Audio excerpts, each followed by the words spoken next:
Good afternoon and welcome to Talks at Google. Today we're joined by Arlene Blum, celebrated alpinist and biophysical chemist. As a mountaineer, she led the first all-female ascent of Annapurna, one of the 14 8,000-meter peaks. On Denali, she co-led the first women's team climb. She was the first American woman to attempt Mount Everest and completed the Great Himalaya Traverse across Bhutan, Nepal, and India. As a scientist, she's worked as a tireless advocate for consumer safety. Her research has focused on the use of toxic chemicals in everyday products. This work has led to bans on carcinogenic flame retardants in children's sleepwear and household furniture. Currently, she serves as executive director of the Green Science Policy Institute and is a visiting scholar at UC Berkeley's Department of Chemistry. Today, she will share stories of climbing and policy from her memoir, Breaking Trail, A Climber's Climbing Life. Please join me in welcoming Arlene Blum.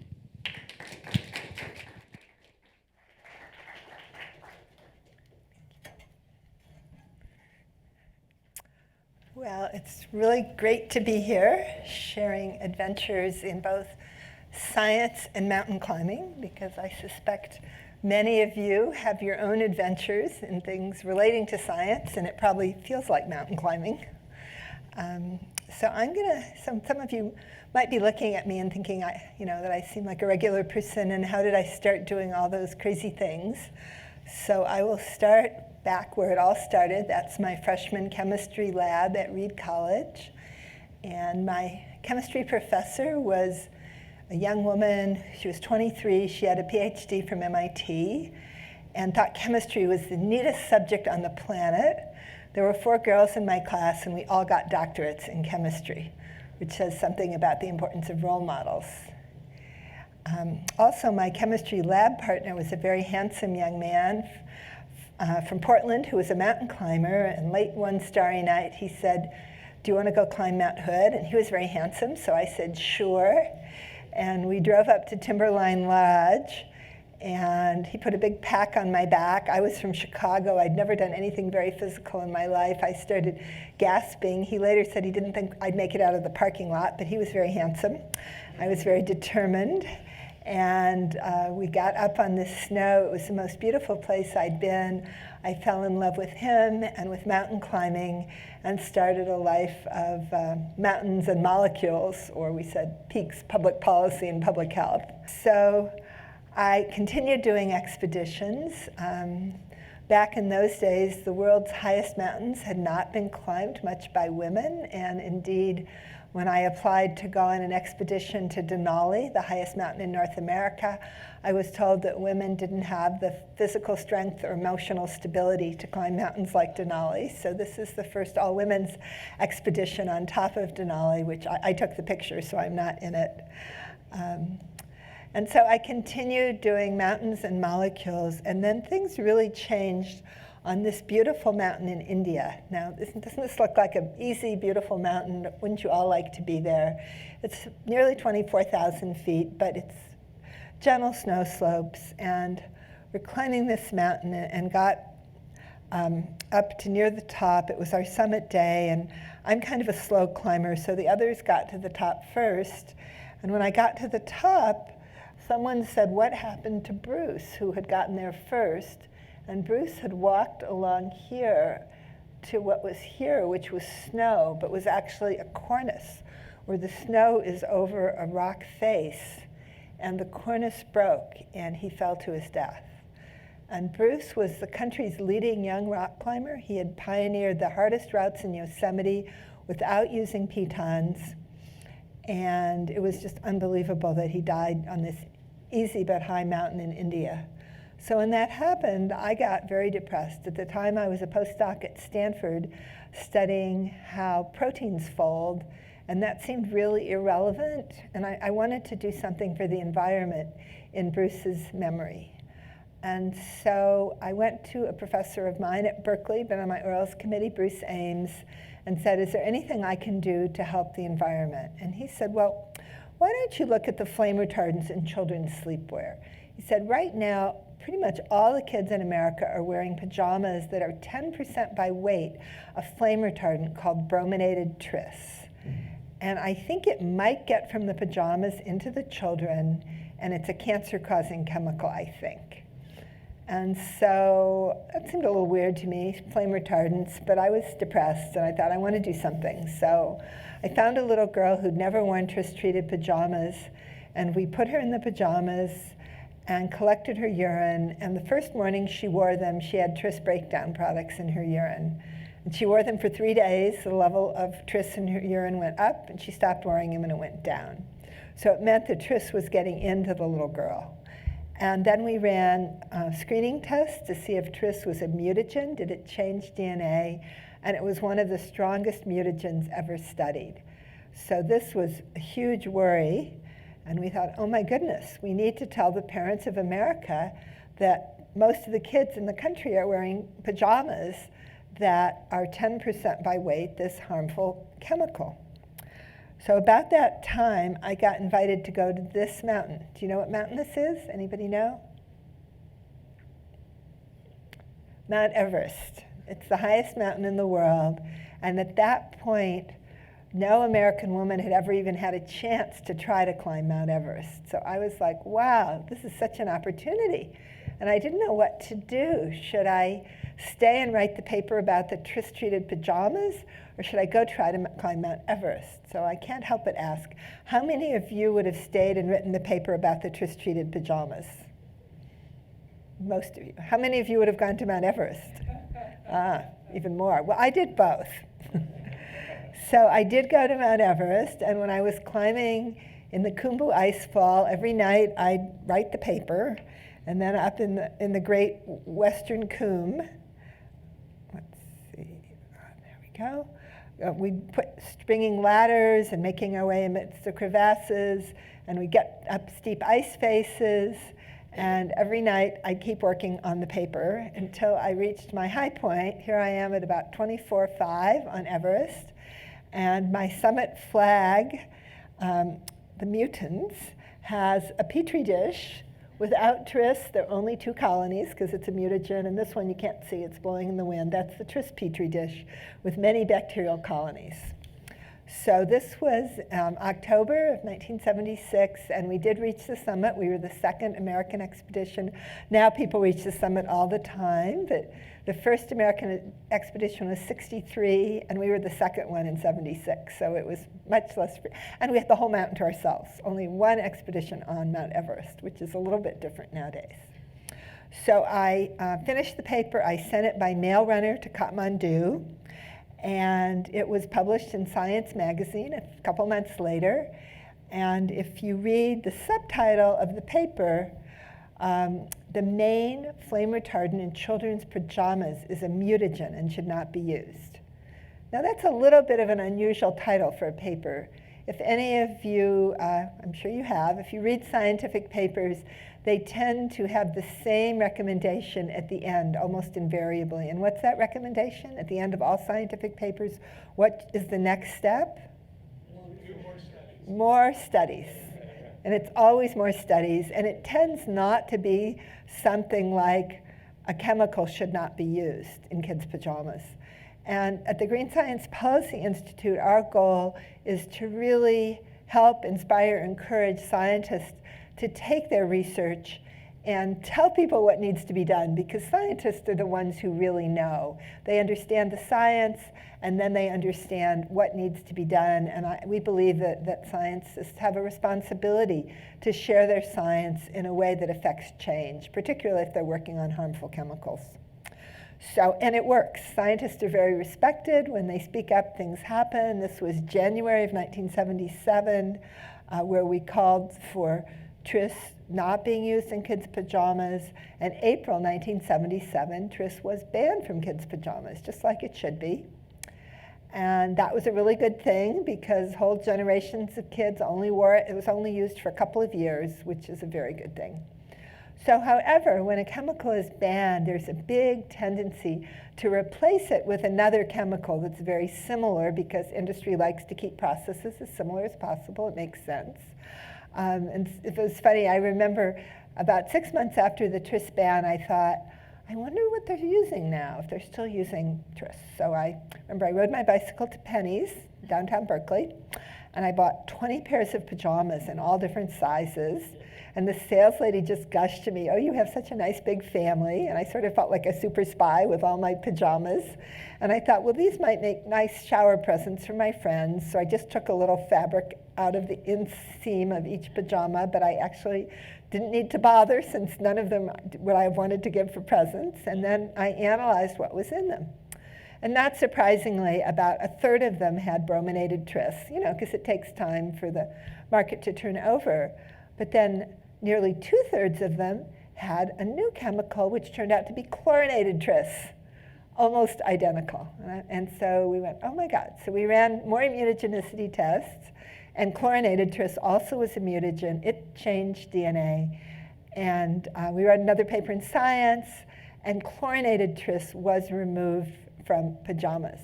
However, what we didn't know then is it continued to be used, for example, in furniture.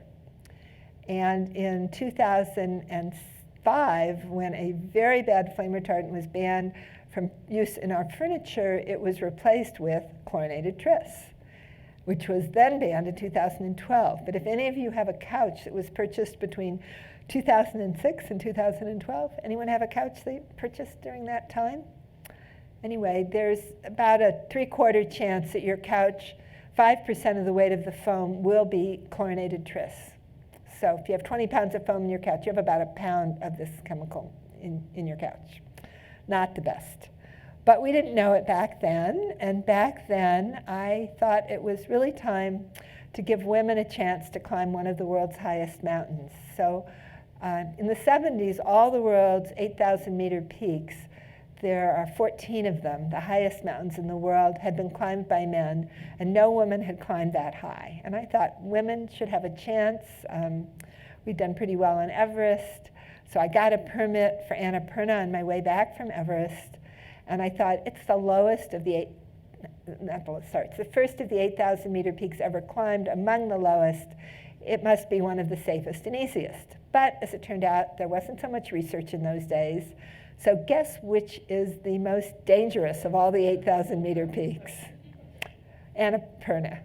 And which has the highest fatality rate and is considered perhaps the most difficult to climb.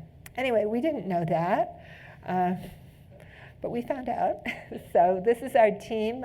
We had 10 climbers, a couple filmmakers, a base camp manager. We're all still friends. There are copies here afterwards. I'm happy to sign copies of Annapurna or Breaking Trail for people. And Annapurna has just been reprinted, like September 15th. Sierra Club Books had been out of business, and the book had been out of press for a few years. So it's just back in press. And we're all going to be getting together for an Annapurna book party next month. And I have to say, when we get together, it feels like we're back on the glacier, and just like it did a long time ago. So climbing Annapurna was incredibly beautiful. I'll just share a few of the pictures. Place that the beauty was extraordinary, but the climbing was really tough, and there were huge storms. The reason it's such a dangerous mountain is very high precipitation, and these huge snowfalls led to huge avalanches. So it was a very dangerous place. Ever since I became a mom, I haven't wanted to go there, but wonderful climbing. And we did reach the summit. We were the first women, the first Americans. We reached the summit with 2 Sherpa climbers. We unfurled our flags, held together with the Save the Whales pin, and we felt content that we had achieved our goal, but we tragically lost 2 of our team on a second summit attempt. So climbing Annapurna is a very, very dangerous thing. I wrote this book, Annapurna, Woman's Place, which now, as I said, has just been reissued this week. And then I wrote another book, Breaking Trail, trying to understand how my childhood and my life had led to both my scientific research and my mountain climbing. And when I finished Breaking Trail, it was in 2006. I'd spent 20 years writing Breaking Trail. It was like a personal therapy project. It was a lot of work trying to understand my family. And I just finished the book. My daughter was starting college. I thought I really would like to go back to doing science, But I actually stopped being a scientist in 1980 to walk across the whole Himalayan mountain range. I had a job at UC Berkeley.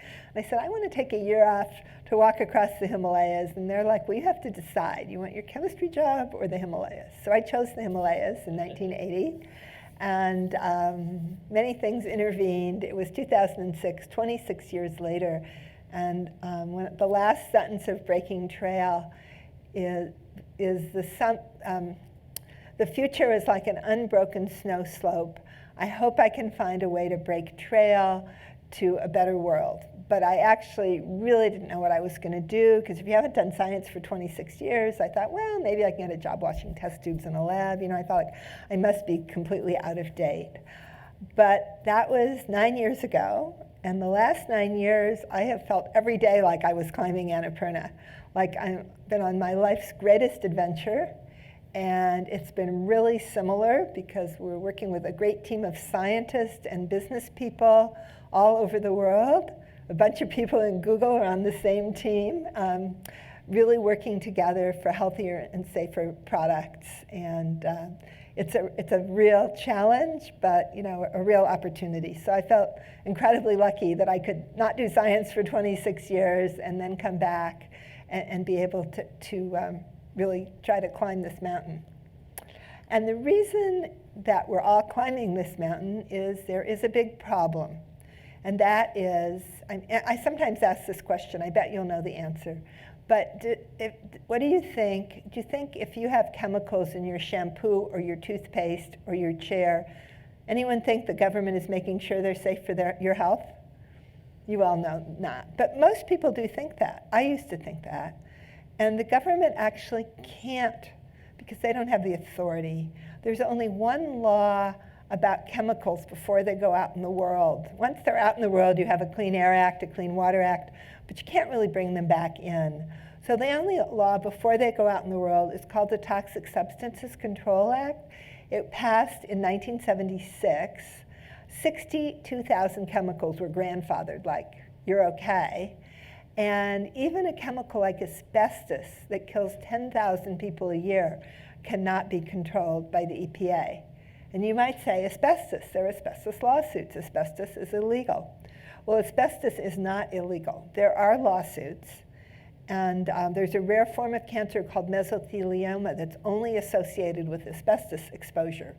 So if you're an asbestos worker or the spouse of an asbestos worker and you get mesothelioma, you can sue the asbestos industry that that's the reason for your disease, and you'll probably win the case, but you also will die. Everybody who gets mesothelioma dies. And that's not a good way to regulate chemicals. And that's how we regulate asbestos, through lawsuits. By then, it's really late. So the 62,000 chemicals nobody can do anything about. There have been 20,000 new industrial chemicals. No data is required. Most of them have no health data. 2/3 have no data at all. The EPA has 6 weeks to try to show harm with no data.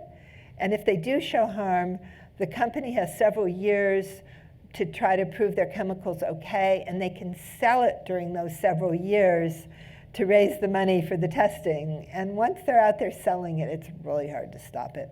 So basically, and indeed I'm going to speak at the EPA tomorrow. In fact, if anybody wants to hear my talk, you can tell them 10 o'clock tomorrow. I'll be speaking by the post office at the main EPA building. So if you ask the EPA, they say, we can't even ban asbestos. I mean, they say that. It's really a problem. Another problem, and in fact, this leads to what two brilliant pediatricians, Herb Needleman and Phil Landrigan, said, that we are de facto conducting a human toxicological trial. Our children and our children's children are the experimental subjects. So if these chemicals aren't tested in any other way, they're tested on us. And that's not a good thing to do. And they do contribute to increased rates of cancer, infertility, neurological impairments. So another problem is what we call the regrettable substitution problem. If after a lot of work a chemical is regulated, this substitute is often the chemical cousin. For example, over here we have, if you know chemistry, we've got decabromo, 10 bromines, diphenyl, 2 phenyl rings, decabrominated diphenyl ether. That's an ether bond with the oxygen in the middle. And it's persistent, bioaccumulative, and toxic. So after many years, and it's about 15% of the weight of the plastic in an average TV is decabromo diphenyl ether. It's used in fabric back coatings, many uses. Due to its severe persistence, bioaccumulation, and toxicity, the decaether has been phased out, but what's the substitute? Decabrominated diphenyl ethane. So there's an ethane bond instead of an ether. It's also persistent, bioaccumulative, and appears to be toxic. So as the decaether sales go down, the decaethane sales go up. Is that a good deal? Not much improvement. So it's a discouraging situation. However, everyone's looking depressed but me, right? Because I think there are things that can be done. And to solve this problem, we decided to bring together scientists who cared passionately about this to really focus on what could be done. And so we have had a series of retreats where we invite 5 scientists from industry, 5 from academia, 5 from NGOs, and 5 from government. So it's about 20 scientists, maybe 25. And at the first retreat, we said, are there certain chemicals, certain chemical families that we know are harmful that can be avoided? A simpler way of thinking of this. You know, when you think of that 80,000 chemicals, it sounds kind of daunting, like all you can do is kind of put your head down and get poisoned, because who can deal with 80,000 chemicals? So we came up with 6 classes. And this is a solution that really invites action. And so briefly, the classes are highly fluorinated chemicals. These are stain and water repellents like Scotchgard. Let me just ask, how many of you knew or know, and by the way, there's a handout at the back when you leave that lists all the classes and more information about them. But let me see, how many of you know that Scotchgard is a problem in these chemicals? Okay, one person who works in this area. But when people know, they can make better choices. The next class is the chlorinated antimicrobials like triclosan and triclocarban in liquid soaps. Who knew about them? A couple people. Then we have the flame retardants. Who's heard about the flame retardants? Okay, you've all heard about the flame retardants. We have bisphenols. Remember those bisphenol A water bottles, phthalates, organic solvents, certain metals. And you look at this list. This is most of the harmful chemicals in everyday products. And when you know they're there and you know what they are, you can make safe choices and avoid their use.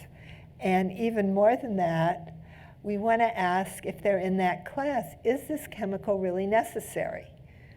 So if the chemical that makes a carpet stain repellent is a highly fluorinated chemical that's quite toxic and never breaks down for geologic time, maybe if you'd say to a mom, you can have a stain repellent carpet, but the chemical's going into your baby's body and staying, what would the mom say? Maybe she might say, it's not worth it. It's not worth it. So I believe just asking these questions, do we really need it? Is it necessary?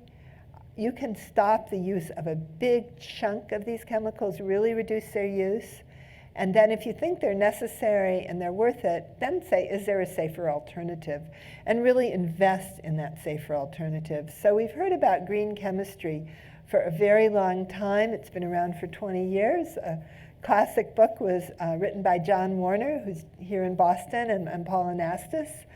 And it's a great idea. Everybody loves it, but it's not happening as much as it should. And so if a kind of function is needed and you really want that function, then invest in green chemistry, not in moving to the chemical cousin. We have a webinar series about these 6 classes. They're 15-minute webinars. There's a flyer in the back. And when we played the webinar series, when we ran them live, about 1,200 people signed up, and they were from many of the retailers and manufacturers across the country. And amazing things happened, like there was a webinar on antimicrobials, and after it was on, someone from Target called and said, we had no idea that we had triclosan in our personal care line, and we're taking it out. And they just took it out, like right away. So companies can do that overnight. For government, it's much, much harder. So if you want to learn more, you can listen to this webinar series. Purchasers are key. Manufacturers of consumer products can just stop using toxics in their products, and that is starting to happen. Large retailers can say, we're not going to sell. IKEA is our leading example. IKEA has said no more fluorinated chemicals. Almost all the 6 classes IKEA is not putting in any of their products, which is really inspiring. And then corporate big buyers can say, we're not going to purchase products with these harmful classes of chemicals. And consumers is a hard group to reach. They get many messages. They're pretty busy. So we prefer to work with some of the larger purchasers and manufacturers. And the actions for manufacturers is to come together and say, we want disclosure, we want to know what's in our products, and then we want to really ask if harmful chemicals are needed, and ask for products without them, and if that's not possible, invest in green chemistry. So a very cool thing is there's a buyers club out in California, and Google is a member, along with Kaiser and Facebook and all these companies, and they've all come together with their tens of billions of dollars of collective purchasing power to say, we want transparency for manufacturers, we want to know what's in products, and then we're going to come together and buy safer products with less toxics. And that's really exciting. I know I just spoke at Harvard earlier today, and Harvard says they want to organize a buyers club here in the Northeast and see if they can get MIT and other educational institutions. Oberlin's talking about trying to organize one in the Midwest with a lot of the small schools there. So buyers clubs can be really powerful and can really move the market. Here's Harvard saying they want to make a buyers club targeting harmful chemicals on campus. So we're going to talk now about flame retardants. That's how I started doing all this. And the reason they're there is back in the 70s, standards were made for products, children's sleepwear, furniture, foam plastic building insulation, and these standards led to the use of flame retardants. And nobody asked if the standards provided a fire safety benefit or asked about the harm of the chemicals. And with flame retardants, the only way to change things is to change standards. Changing the chemicals doesn't work. There's always a chemical cousin. But if the standards change, then you no longer need them. So back to people's couches. Several of you bought your couches between 2005 and 2012, and you have chlorinated tris, the same chemical that was removed from kids' pajamas. And the reason is a California standard called Technical Bulletin 117. If you go home, you lift the center cushion of your couch, you'll probably see a label that says TB 117. And this is not a very effective standard. It requires the foam inside the furniture to resist a very small flame for 12 seconds. And so if you think about that, what happens if you drop a candle on your couch? What burns first? The fabric. And when the fabric burns, you have a large flame, and then the foam burns in 2 or 3 seconds. And when foam is treated with flame retardants and it burns, it gives off a lot more soot, smoke, and toxic gases. And what kills people in fires is soot, smoke, and toxic gases. And so Technical Bulletin 117 has been around since 1975, and there's no data to show that it's provided any fire safety. But it has instead ended up that these toxic flame retardant chemicals are in most Americans' bodies.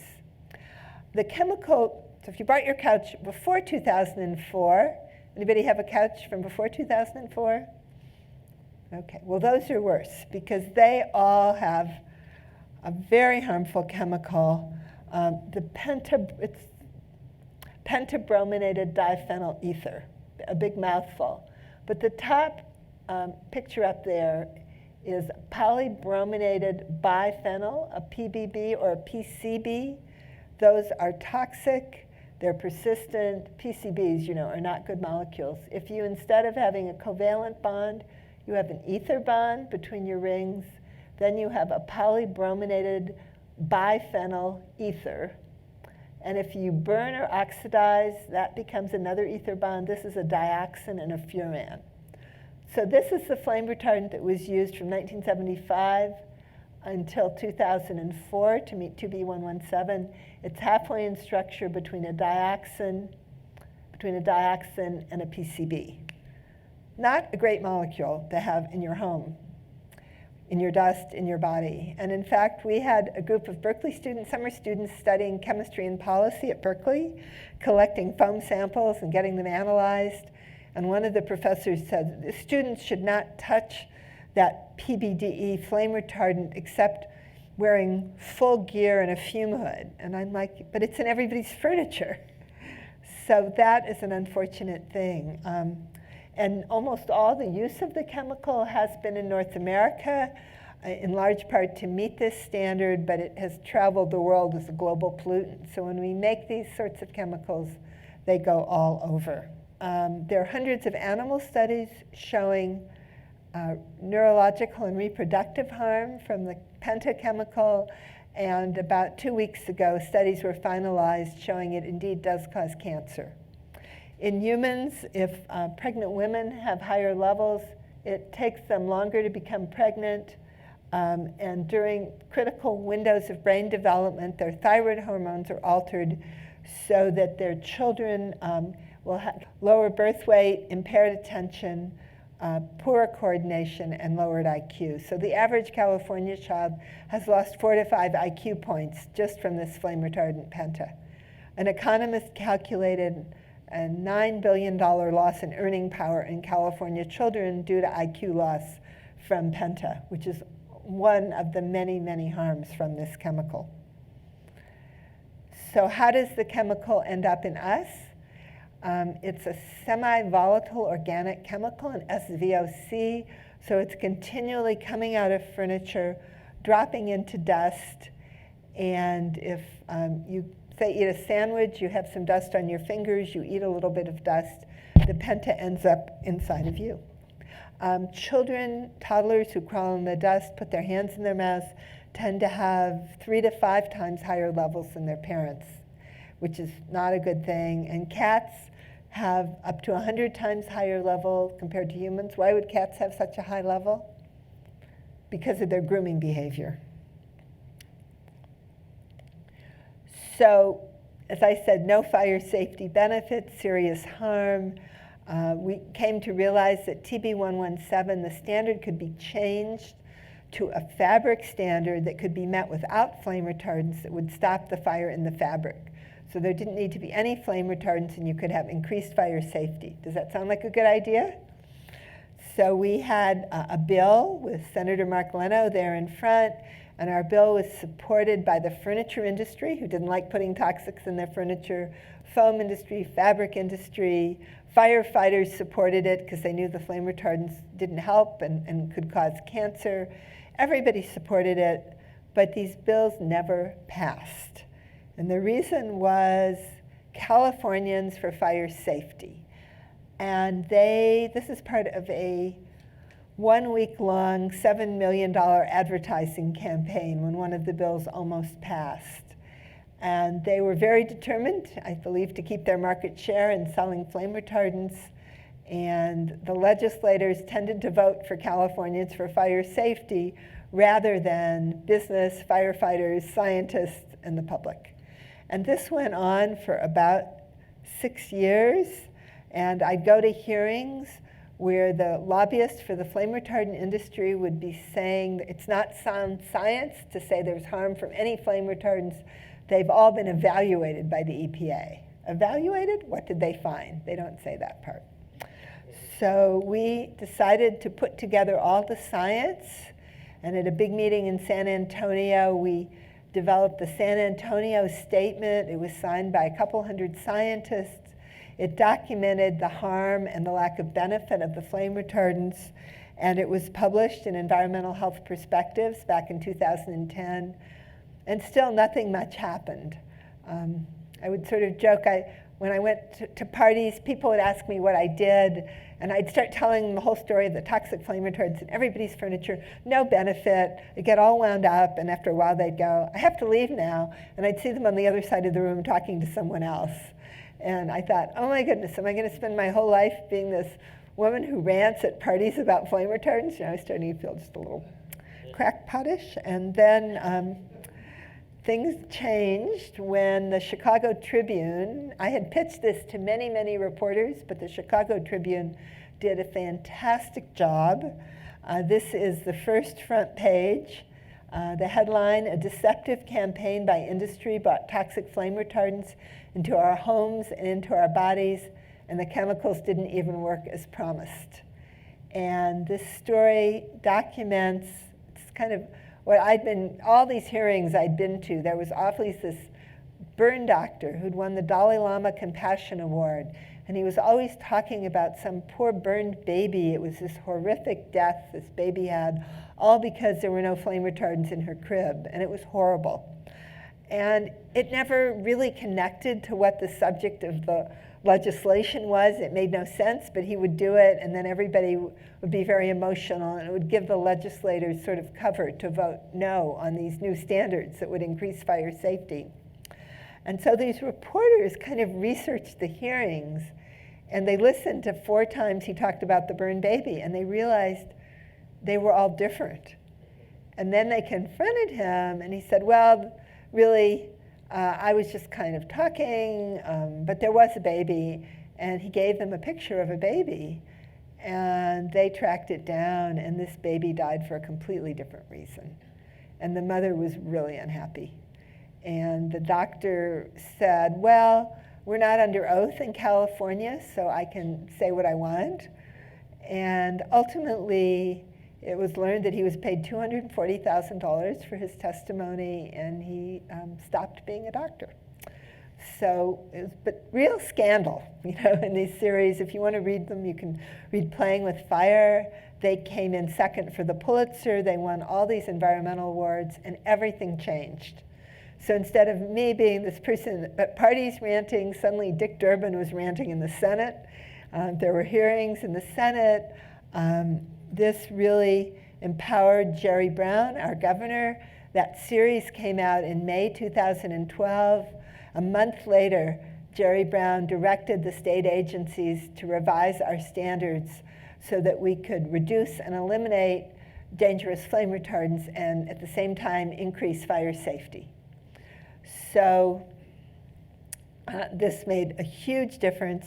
And thanks to this, we now have a new standard. You can go out and buy a couch that meets TB 117 2013. And as you see, your couch will have a label on it, and it says either contains flame retardants or contains no flame retardants. So you can have that choice. Foam plastic building insulation. Unfortunately, the materials that make buildings energy efficient, polystyrene, polyurethane, and polyisocyanurate, contain the worst flame retardants, and there's no benefit. You think about foam below the cement, below the grade down there, it has flame retardants. There's no oxygen, there's no fuel source, and nonetheless flame retardants are required.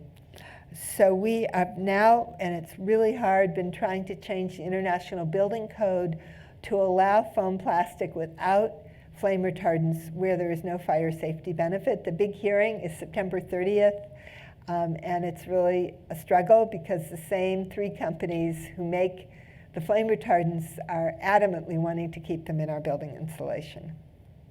If you want to reduce your own flame retardant exposure, it's not a bad time to buy new furniture or to swap out the foam in your furniture for safer foam, or else to vacuum with a HEPA filter, wet mop, and hand wash. It all reduces exposure to dust. So I'm going to go now through the rest of the classes much more quickly. Highly fluorinated chemicals, I think, are the worst of the worst. The carbon-fluorine bond is the strongest in the periodic table.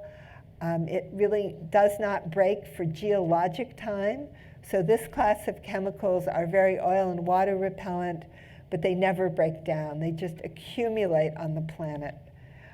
And the chemical that was mostly used was something called PFOA, or C8, 8 carbons surrounded by fluorines. And this is a book, Stain-Resistant, Nonstick, Waterproof, and Lethal, The Hidden Dangers of C8. And it's very interesting because it tells the story of the harm of C8, and a story that what happened was C8 was used in the making of Teflon. DuPont dumped the C8 in the water supplies in communities in Ohio and West Virginia. People got sick, they sued, they measured the levels in thousands of people who had very high level, and then they looked at health effects. And among those people, this is again human health effects, they found higher levels of 2 kinds of cancer, cholesterol, thyroid disease, all those health conditions. And those people sued DuPont, and the first hearing is today. So this happened a long time ago. Today is the first lawsuit. I read about it, and DuPont had known since the 60s about the harm of C8. They had been monitoring the water supply, knew it was in the water, but they claimed that the levels they didn't think were that high, and they said, and if the chemical had really been harmful, the government would have regulated it. That was their argument. So we'll see what happens with these trials. But DuPont has actually spun off all this liability. They have a new company called Chemours that has the liability and makes these chemicals. So it's not clear what the outcome will be, but you can follow it online. Where are these chemicals found? Food contact paper. If paper is oil and grease resistant, like pizza boxes, microwave popcorn bags, it very likely has highly fluorinated chemicals. Cosmetics, not many cosmetics, but several thousand of them do contain fluorinated chemicals. It will say fluoro on the package. Outdoor equipment, carpets, clothing, furniture. And so C8 has been phased out in 2015. It took 50 years from when the harm was first discovered. And what is the replacement for C8? C6, 6 carbons with fluorines all around. It's equally persistent. It doesn't break down for geologic time. That's millions of years, possibly longer than humanity. And the world is like filling up with it. There's nowhere for it to go. It's in water, increasing levels in human blood. Philip Grandjean, a professor at Harvard who studies it, says it seems to accumulate in the brain. And do we really want C8 in our brains? So we did a Madrid statement on highly fluorinated chemicals. It was signed by 230 scientists, published last May 1st in Environmental Health Perspectives. Nobody much had heard about these chemicals. I always say did not get the attention they had deserved. So we document the potential for harm, a roadmap to prevent further harm. And it got a lot of press. Nick Kristof wrote about chemicals in your popcorn. National Geographic, these chemicals in pizza boxes and carpeting last forever. My favorite, massive group of scientists thinks you shouldn't use nonstick from Modern Farmer, but there were hundreds of press hits, and the world is slowly starting to find out about nonstick. A lot of brands are eliminating it, starting with H&M. Levi's has phased it out. Now these brands don't talk about it because if they say, well, your new products don't have this toxic chemical, what does that say about your old products? So that they don't tend to advertise it, but it is happening. This is in the public domain that all these companies are phasing it out. What can be done? Google really wants safe buildings for their employees, and they're very active in working for transparency, and they're part of the Buyers Club, and we're working with the Buyers Club in California to give them lists of products with and without fluorinated chemicals. This is from a database called Pharos, but there's a lot more chemicals than this. So if you want any of these products, you can pick the ones with and without the fluorinated chemicals. And the hope is to really move the market towards without, when people know the extent of the harm. And the fact, like with the chemical industry saying is C6 is perfectly fine, but there are 40 forms of C6. It took 50 years to ban one form of PFAS, not ban, phase out. So with 40 forms of C6, it's just not going to happen. But purchasers can move to safer products. So all these products can contain fluorinated chemicals. So try not to buy nonstick if you can avoid it. The last class I'm going to talk about in some detail is the chlorinated antimicrobials. That's triclosan and triclocarban. They're used, for example, in liquid soaps. It turns out the best thing to wash your hands is soap and water. Having bacteria on your hands is a good thing. Triclosan kills all the bacteria. I've heard people say, well, maybe in a hospital setting it's useful, but Kaiser has banned it about 6 years ago. Now, that's Purell, alcohol is fine. It's triclosan, the antimicrobial, triclocarban. And it's really sad, but the FDA back, you can see, let's see if I can get that pointer. In 1974, the FDA wrote a monograph on the lack of efficacy and safety of triclosan. And that report still has not been finalized and published. Meanwhile, back in '94, there was a handful of uses for antimicrobials because they were considered pharmaceuticals, and they were removed from that category, and now there's 2,000 uses. So antimicrobials, microban, triclosan, triclocarban, are in a vast number of products. In buildings, they're in everything, doorknobs, counters, seals, walls. But the fact is they don't provide a benefit. They have huge potential for harm. They leach out of products. They're not taken out by sewage treatment plants, so they end up in our water supply. They're one of the top 10 water contaminants. They've been found to be an endocrine disruptor. And tragically, they're in most women's breast milk, which is not where you want these chemicals. And the fact is, once again, we don't need them. They're not needed. And so, again, purchasers can pick products without triclosan and triclocarban. And Google is really leading the way in these kinds of efforts. Consumer products, cosmetics, because triclosan is actually considered a pesticide, it has to be labeled. And so when you buy things, you can look. Colgate Total Toothpaste, 0.05% triclosan. I heard Crest is advertising that it doesn't contain triclosan, so that's a good sign. But when you're buying personal care products, you can just look on the label. Cleaning products, apparel, all these products you can choose with and without triclosan. So quickly, the other classes I won't go into in much detail. Bisphenols.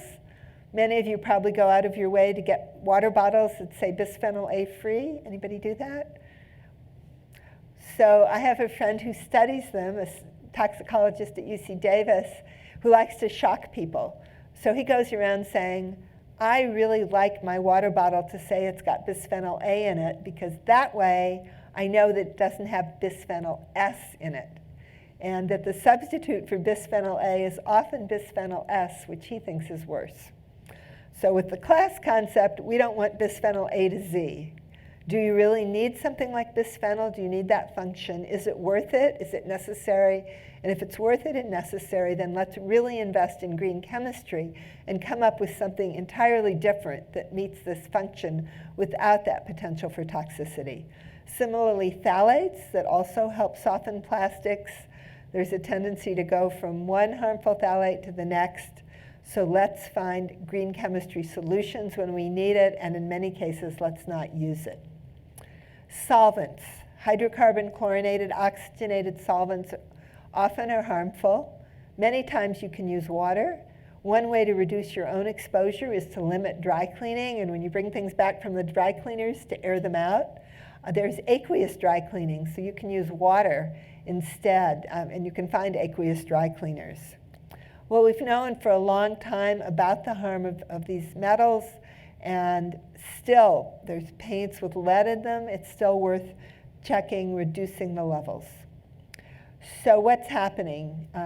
Retailers are changing. Many are selling furniture without flame retardants. Home Depot, Lowe's, and Menards are phasing out phthalates in flooring. I got an email near the middle of June that made me really happy from a major US retailer, but I can't mention their name. People don't like to mention.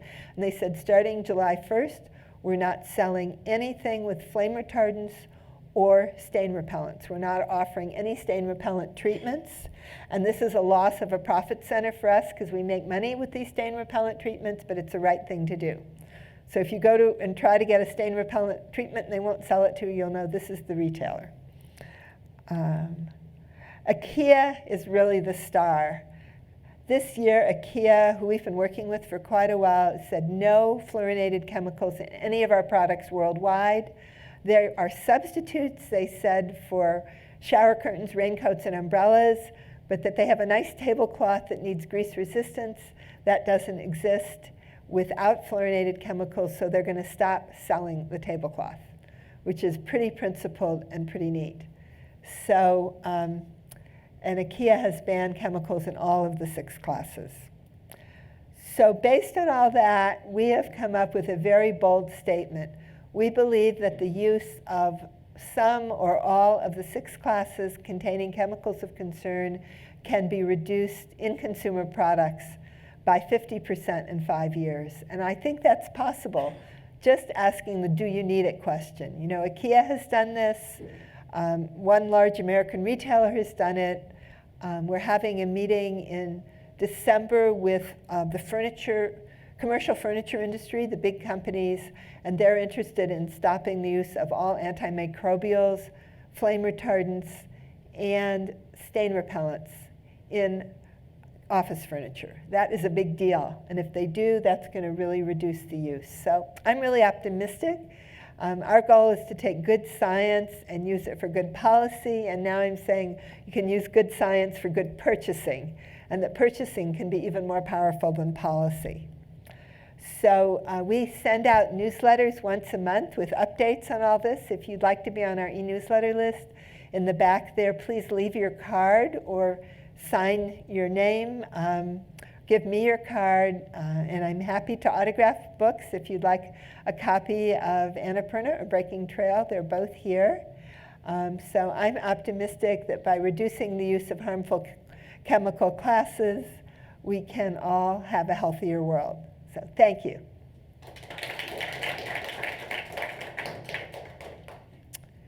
So if there are any questions, please come to the mics.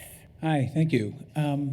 So if I go to Whole Foods and I go to the cleaning aisle and they have all these things that say they're safe and green, are they? I kind of look for triclosan. I don't know. They're probably, but I think it's good to take a quick scan of the ingredients. Hi. I have a question about the C6 and the C8, the chemicals that don't break down in geological time. Does that also make them less reactive? So would they be less likely to cause harm in biological, chemical reactions? Because that would be nice. Yeah. Or they just don't know. Right. Unfortunately, they appear to cause a lot of harm, and the mechanisms aren't so well known. So they might be like catalysts or something. Yeah, or they fit into. Yeah. We don't know why, but there's this unique human epi study of these, 20,000 people who've been exposed in southern Ohio and West Virginia, where they came up with that whole list of health problems that's on the slide. And in fact, that's what the lawsuits today are starting. So it's pretty unusual to have that much human, because all these chemicals, by the way, to say the 6 classes, the harm is irrefutable. There are things like genetically modified foods are a real worry, but there's not a lot of data to show harm. What we went for is the things where there was no question of harm. We didn't have to do any more experiments. So the fluorinated chemicals that have been studied, there's vast numbers of animal studies, and then inadvertently the very sad, quote, human studies where human populations are exposed and you find human health problems. So I think the harm from C8 is known. From C6, there are 40 kinds. It's going to be really hard to prove things. I mean, the fact that it ends up in the brain is not a good sign, and they are biologically active. Great, thank you. Okay, well, I do hope that you will sign our mailing list. You can go to greensciencepolicy.org and click on fluorinated chemicals and learn more, or click on 6 classes and learn about the 6 classes. And as I said, if you sign our mailing list, or you can send me an email, arlene@greensciencepolicy.org, and we'll write you once a month and update you on what's happening.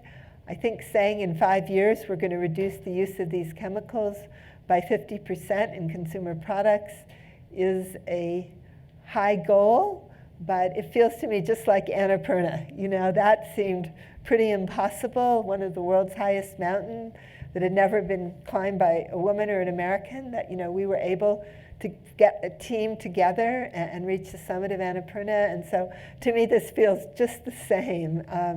A great team. If you sign our mailing list, you'll be part of the team, you know, working with scientists, people in industry, government, NGOs, and we all see the same summit. It's a healthier world.